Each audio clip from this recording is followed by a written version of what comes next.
മെസ്സിയുടെ പേരിൽ കോടികൾ തട്ടിയ ആൻഡോ അഗസ്റ്റിനെതിരെ വേറിട്ട പ്രതിഷേധവുമായി യുവമോർച്ച. അഗസ്റ്റിൻ സഹോദരന്മാരുടെ ഉടമസ്ഥതയിലുള്ള കളമശ്ശേരിയിലെ റിപ്പോർട്ടർ ചാനൽ സ്റ്റുഡിയോയ്ക്ക് മുന്നിൽ മെസ്സിയുടെ മുഖം മൂടി അണിഞ്ഞ് ഫുട്ബോൾ കളിച്ചായിരുന്നു പ്രതിഷേധം. റിപ്പോർട്ടർ ചാനലിനെതിരെ കേന്ദ്ര ഏജൻസി അന്വേഷണം വേണമെന്നും ആവശ്യമുണ്ട്. മെസ്സിയെ കൊണ്ടുവരുമെന്ന് പറഞ്ഞ് കോടികൾ തട്ടി കേരളത്തിലെ കായിക പ്രേമികളെ വഞ്ചിച്ച കാട്ടുകള്ളൻ ആൻഡോ അഗസ്റ്റിന് മാപ്പില്ലെന്നെഴുതിയ പ്ലക്കാർഡുകൾ, ഒപ്പം ആൻഡോ അഗസ്റ്റിന്റെ കോലത്തിൽ ചെരുപ്പുമാല ചാർത്തിയ ശേഷം മെസ്സിയുടെ മുഖംമൂടി അണിഞ്ഞെത്തിയ യുവമോർച്ച പ്രവർത്തകർ റിപ്പോർട്ടർ ചാനൽ സ്റ്റുഡിയോയ്ക്ക് മുന്നിൽ പ്രതിഷേധ സൂചകമായി ഫുട്ബോൾ കളിച്ചു.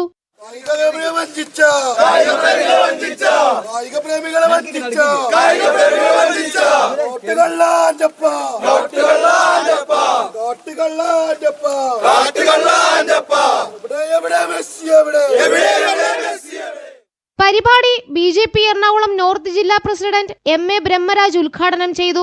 മെസ്സിയെ കൊണ്ടുവരുമെന്ന് പറഞ്ഞിട്ട് അതിന് കഴിഞ്ഞ ഇവിടെ ഭരിച്ചുകൊണ്ടിരുന്ന ഇടതുപക്ഷ ഗവൺമെന്റിന്, പ്രത്യേകിച്ച് അന്നത്തെ സ്പോർട്സ് മന്ത്രി അബ്ദുൾ റഹ്മാനും റിപ്പോർട്ടർ ചാനലും കൂടി നടത്തിയ ഗൂഢാലോചന കൃത്യമായിട്ട് ഇവർക്ക് വളരാനും പണമുണ്ടാക്കുവാനും മന്ത്രിയും ഇതിൽ പങ്കാളികളാണെന്നാണ് ഞങ്ങളുടെ പൂർണ്ണ അഭിപ്രായം. അതുകൊണ്ട് ഇത് ഇ.ഡി. തന്നെ അന്വേഷിക്കണം. ഇതൊരു സൂചന മാത്രമാണ്. കൃത്യമായിട്ട് ഇ.ഡിക്ക് പരാതി കൊടുക്കുന്നുണ്ട്.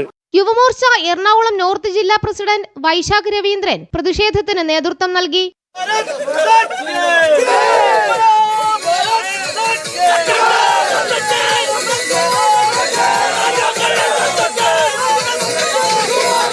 ജനം, കൊച്ചി.